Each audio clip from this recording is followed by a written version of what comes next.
Y este es el encargo que Shaul o Pablo le hace a Timoteo y se le asigna una misión. La misión de Timoteo, si lo vemos en el contexto de lo que Pablo está hablando y de cómo él como personaje tenía responsabilidades dentro de la misión de vida que tenía que desarrollar. Él tenía una operación complicada en una asamblea, una Keilah, que era la Keilah en Éfeso. Éfeso era una ciudad desafiante y llena de mucha idolatría como las del antiguo Medio Oriente y del tiempo de la región de Macedonia también. Pero especialmente Éfeso se caracterizaba por tener el templo de Diana de los Efesios. Entonces él tenía la misión de luchar contra la doctrina que se diluía muchas veces y traer a la gente a una verdadera teshuá, un verdadero arrepentimiento, y que pudieran usar de una forma legítima la Torá. Tenía esa misión de enseñar la vida en la Torá a los que eran conversos y enseñarles a que eso era lo que nos llevaba a un estilo de vida correcto, no la justificación por las obras, que era una enseñanza también diluida por ciertos sectores rabínicos en aquella época. Pero Timoteo tenía el desafío como no judío, como una persona no judía, de buscar la correcta interpretación y el propósito de la Torá, no solamente para su ministerio público, sino principalmente para su vida personal, privada. Él tenía que aprender a corregir, a enseñar y, y ordenar su vida conforme a la Torá. Lo que estaba en juego no era solamente una doctrina, sino el mensaje correcto de la Besorá Tová, de las buenas nuevas, de Yahshua HaMashiach. Y por eso es que Pablo le habla de la necesidad de hacer un uso correcto de la Torá y siempre llevar a las personas a un entendimiento claro de la operación de Mashiach y no buscar su propia justificación. Entonces, aquí estaba en juego el destino, el alma eterna de los oyentes que podían haber sido desviados por el Evangelio. Y por un mal uso de la Torá, era muy peligroso dañar la vida de las personas. Entonces, este mandato que se le hace a Pablo, esta comisión que se le dice que se le confía, es una orden a nivel militar. Era como un general diciéndole a un soldado lo que tiene que hacer. Y una orden de la cual dependían no solamente su vida, sino la vida de los demás. Y que Timoteo tenía que cumplir considerando el riesgo que había dentro de ello. Y esta es la urgencia que Pablo transmite en sus palabras. Y ese es el tono que hay en todo el capítulo 1 de este pasaje en Timoteo, en 1 Timoteo específicamente. Y él está mandando a cumplir su deber como soldado que forma parte de las filas de un ejército, el ejército del pueblo, el ejército de los seguidores de Mashiach. Y en este encargo Pablo no se limita a lo que le dice en los primeros versos de su carta, sino que en un sentido toda esta carta representa el encargo que Pablo le está dando a Timoteo en lo que en su emuná él tenía que corregir y enseñar. Y si leemos especialmente el capítulo 4, vemos a Pablo enfatizando ese mandato a Timoteo de corregir y enseñar. Por ejemplo, en 1 Timoteo 4:11 dice, esto manda y enseña. O sea, está hablando de una forma militar. En 1 Timoteo 4:13 dice, entre tanto que llego, ocúpate en la lectura de las escrituras. Obviamente se refiere a la Tanaj. Y dice, en la exhortación y en la enseñanza. En el 4:16 dice, ten cuidado de ti mismo y de la enseñanza. Persevera en estas cosas porque haciéndolos asegurarás la salvación tanto para ti mismo como para los que te escuchan. Y en general toda la carta de Pablo está dando instrucciones a Timoteo sobre qué y cómo cuidar en su vida y en la forma en que él enseña, algo que pocas personas creo que están haciendo en este tiempo. Y en muchas oportunidades le está diciendo que él tiene que ser ejemplo con su vida de lo que enseña. Y esto es importante porque el mensaje de un predicador no es lo que habla con su boca, es lo que muestra con su estilo de vida. La enseñanza de un maestro no es lo que enseña en una clase, es su estilo de vida. Eso es su esencia para enseñar. La profecía de un profeta no es lo que dice, así dice el Señor, no es su estilo de vida. Entonces, acá claramente le está diciendo que él tiene que ser un modelo, primeramente. Por eso le dice, ocúpate de la escritura, ve a la meditación, trabaja en ti mismo. Y eso es lo que pocas personas a veces entienden que hay que hacer. Y en el capítulo 5 él está mandando cómo tiene que enseñar a las personas en la Keilah. La enseñanza, la corrección, la exhortación tienen que ser centrales en el ministerio. No solamente en Timoteo, en Éfeso, sino en todas las personas. Y tienen que ser centrales para todos aquellos que pretenden ser instrumentos del Eterno. Entonces, la predicación, la enseñanza, procesada primeramente en nuestra vida, es vital. Porque sin esto simplemente no somos instrumentos confiables. Y eso es algo que tiene que ser de mucho cuidado. Recuerdo que hace muchos años escuchaba a un pastor que fue entrevistado porque iba a ser contratado para dirigir una congregación en los Estados Unidos. Y le preguntaron que cuál era su plan o cuál era su programa para la congregación. Y él respondió que no tenía ninguno. Y dijo que a no le importaría fracasar en cualquier aspecto del ministerio público, pero lo único que tenía preocupación era en la predicación correcta de la palabra de Elohim.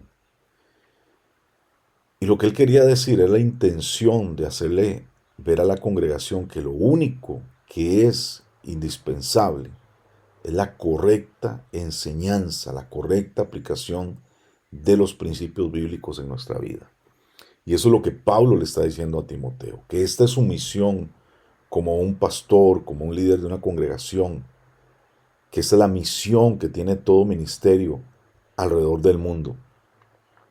Y no quiere decir que no sean importantes otras cosas o que tengan que ser descuidadas, no, al contrario.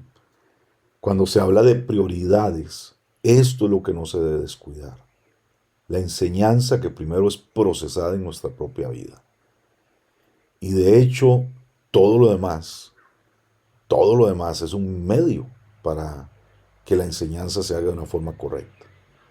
Y ese es el encargo para Timoteo, que él corrija y que él enseñe a la asamblea de Éfeso en los principios correctos que han sido aplicados primeramente en su vida. Entonces, esta misión no estaría libre de dificultades. Esta misión nunca va a ser libre de persecuciones. Esta misión nunca va a ser libre de desánimos o de gente que no quiere atender el llamado del Eterno y que se ofende cuando tú quieres intervenir en su vida y hacerle corregir algunas cosas. Y Pablo parece estar en ese sentido como animando a Timoteo a que no abandone el ministerio, porque probablemente las persecuciones, los desafíos que él estaba teniendo estaban afectando negativamente su vida. Y por eso Pablo interviene para que él cobre ánimo, para que sea valiente. De hecho, sabemos por la escritura en Hebreos 13:23 que Timoteo había sido encarcelado. Ahí dice que nuestro hermano Timoteo ha sido puesto en libertad, con el cual, si viene pronto, he de verlos. Es decir, Timoteo inclusive llegó a experimentar la prisión por causa del Evangelio. Y por esta razón, a todas las dificultades, a la luz de todas estas dificultades que Timoteo enfrentaba, Pablo le quiere recordar cuál es su llamado. y cuáles son las profecías que fueron dichas acerca de él. Y qué importante recordar, ¿no?, lo que ha sido hablado proféticamente de parte del Eterno para nuestra vida, qué es lo que en algún momento leímos en la palabra que nos sacudió, que nos inspiró, que nos despertó a un llamado, a una misión específica. Y acá en 1 Timoteo 1:18 precisamente le dice eso, conforme a la profecía o a las profecías que antes dieron acerca de ti, pelea la buena batalla. Mucho se ha dicho acerca de cuáles podrían haber sido esas profecías, pero la verdad es que en la Escritura solo tenemos un par de referencias a este evento que Pablo está mencionando, no solamente en este pasaje. Hay muchas referencias, pero como les digo, este evento específicamente se está mencionando aquí en esta carta. Y Timoteo fue un joven que convierte su ministerio en un nivel desde donde él estaba aquí en Éfeso, en llevarlo a una expansión más allá de su ciudad. De hecho, Pablo, cuando llega a Listra en su primer viaje, lo conoce, luego en el segundo viaje misionero lo recluta como colaborador y lo hace acompañar en su segundo viaje. Y es muy probable que en este proceso de reclutamiento Timoteo haya llegado a experimentar un llamado así similar al que Pablo mismo había tenido por parte de Yahshua Mashiach. En Hechos 13, del 1 al 3 dice, en la iglesia que estaba en Antioquía habían profetas maestros, y Bernabé, Simón llamado Niger, Lucio de Cirene, Menahem, que se había criado con Herodes el tetrarca, y Shaulo. Mientras ministraban a Yahweh y ayunaban, el Ruach HaKodesh dijo, aparten a Bernabé y a Shaulo para la obra a la cual los he llamado. Entonces, después de ayunar y orar y haber impuesto las manos sobre ellos, los enviaron. Entonces es posible que lo mismo ocurriera con Timoteo. Después de su conversión, fuese llamado por el Eterno, fue comisionado, y por eso le dice Pablo en 1 Timoteo 4:14, no descuides el don que está en ti, que te fue conferido por profecía, por la imposición de manos del presbiterio o del grupo de líderes, de ancianos de la comunidad. Es decir, había un llamado de parte del Ruach. Eso es lo que quiere decir para Timoteo.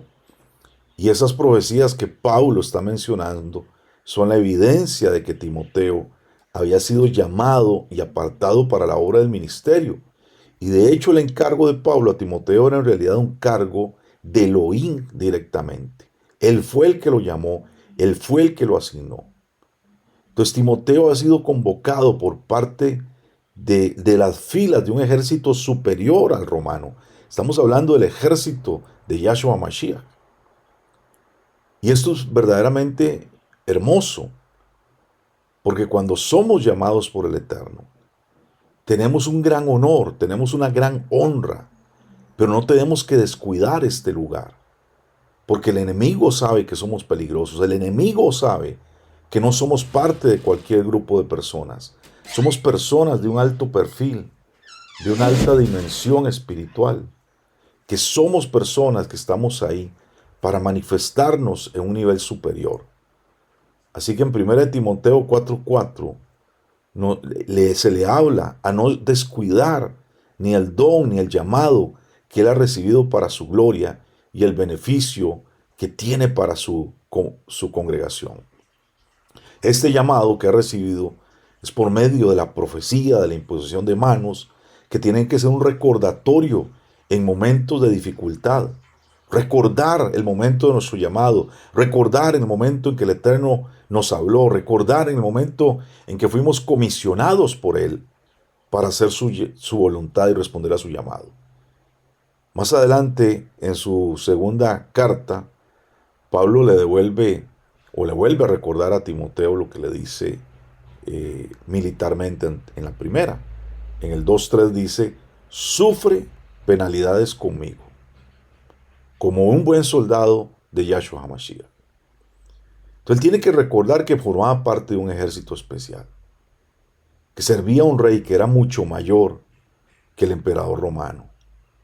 Y el hecho que ellos fueron llamados a ser militantes tenía que ser una motivación especial en los momentos de dificultad. Alguien decía muchos años atrás, este llamado no es para estar en un crucero del amor, estamos en un buque de guerra, estamos peleando batallas. Y así también tenemos que entenderlo cuando viene el desánimo a la puerta, recordar por qué y para quién hago lo que estoy haciendo. Y esa es la motivación para preservar.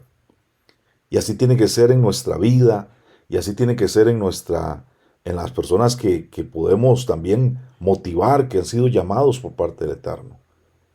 Entonces, esto habla de una función que tenemos, y por eso tenemos que pelear la buena batalla. La batalla es una batalla donde se mantiene la fe y la buena conciencia. Y eso no aplica solamente a pastores, eso aplica a todos los creyentes. Todos somos parte de este ejército. Todo creyente tiene el deber de no enredarse en cosas que lo distraigan de su misión y su llamado a este mundo. Los pastores tenemos que ser ejemplo, pero todos tenemos participación en esto. En 2 Corintios 10, 3 al 5 dice, porque aunque andamos en la carne, no luchamos según la carne. Porque las armas de nuestra contienda no son carnales, son poderosas en Elohim para destrucción de fortalezas, destruyendo especulaciones y todo razonamiento altivo que se levanta contra el conocimiento de Elohim y poniendo todo pensamiento en cautiverio a la obediencia de Mashiach. Y eso es lo que ocurre en Éfeso, antes de que Timoteo llegase a ser el líder, el pastor de esta comunidad. Es importante que él pueda entender lo que Pablo anunciaba ya en la carta a los Efesios, capítulo 6, del 10 al 12. Dice, por lo demás, fortalézcanse en Yahweh, en el poder de su fuerza. Revístanse con toda la armadura de Elohim para que puedan estar firmes contra las acechanzas del contrario. Nuestra lucha no es contra sangre y carne, sino contra principados, contra potestades, contra los poderes del mundo de las tinieblas, contra las fuerzas espirituales de maldad en regiones celestes. Y entender que la vida del llamado de un seguidor de Yahshua Mashiach es como una batalla. Implica que tenemos que entender nuestra posición militante y no estar preocupándonos por cosas que simplemente son distractores. Y tenemos que enfocarnos en la palabra que ha sido dada sobre nuestra vida. Lo primero es entender que para pelear la buena batalla tenemos que entender nuestro deber como llamados del Eterno. Hemos sido llamados. Y por eso se le dice en 1 Timoteo 6:12, echa mano de la vida eterna a la cual fuiste llamado, de la que hiciste buena profesión en presencia de muchos testigos. Entonces, amados, si hemos sido llamados a una batalla cuya meta y victoria es la vida eterna, tenemos que pelear todos los días hasta llegar hasta el final. Esto no se acaba hasta que veamos la corona de justicia en nuestra cabeza.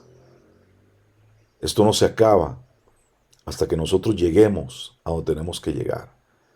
Hoy hay mucha predicación carismática de resultados temporales, de resultados instantáneos, pero hoy tenemos realmente que enfocarnos en que tenemos un diseño superior y una meta más grande. Entonces, mis amados, pelear esta batalla implica la buena fe, la buena conciencia, y tenemos que enfocarnos en esto, evitar las distracciones.